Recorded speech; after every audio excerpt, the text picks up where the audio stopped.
नमस्कार बच्चों, आइए एस्टरीफिकेशन रिएक्शन समझते हैं क्या होती है, जो कि हमारे एग्ज़ाम के लिए वेरी वेरी इंपॉर्टेंट है। तो सबसे पहले मैं इसके इंपॉर्टेंट पॉइंट आपको बता देता हूं कि आपको क्या क्या याद रखनी है।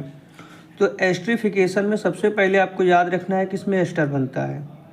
दूसरी बात, इस रिएक्शन की पहचान क्या है कि जब एसिड और एल्कोहल आपस में मिलते हैं कंसनट्रेट H2SO4 की उपस्थिति में, तब जो है एस्टर बनता है। तीसरा आपको याद रखना है कि एस्टर में क्या होता है, हाइड्रोजन कहाँ से निकलता है और OH कहाँ से निकलता है। तो OH जो है वो एसिड से निकलता है और हाइड्रोजन एल्कोहल से निकलता है और वाटर निकल के बाहर निकल जाता है और एस्टर बनता है।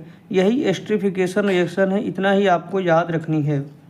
तो आइए समझ लेते हैं क्या है एस्टरीफिकेशन। क्या है? अभिक्रिया वह प्रक्रिया है जिसमें एस्टर बनता है जब एसिड और एल्कोहल आपस में मिलते हैं कंसनट्रेट H2SO4 की उपस्थिति में, तब एस्टर बनता है। इसमें OH कार्बोक्सिलिक एसिड अम्ल से निकलता है यानी एसिड से निकलता है, जबकि हाइड्रोजन एल्कोहल से निकलता है। इस प्रकार की अभिक्रिया को एस्टरीफिकेशन या कहते हैं, या इस प्रकार की रिएक्शन को एस्टरीफिकेशन कहते हैं।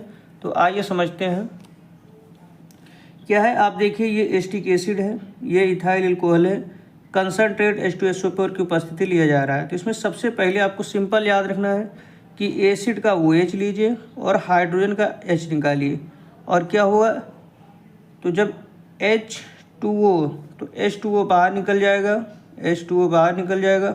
और आप देखिए CH3CO ये उठाइए और वो CH2CH3 जोड़ दीजिए और हमारा एस्टर बनके तैयार हो जाएगा, या इसी को इथाइल इथेनॉल बोलते हैं। तो इस प्रकार एस्टरीफिकेशन की रिएक्शन आप याद कर सकते हैं। नमस्कार बच्चों।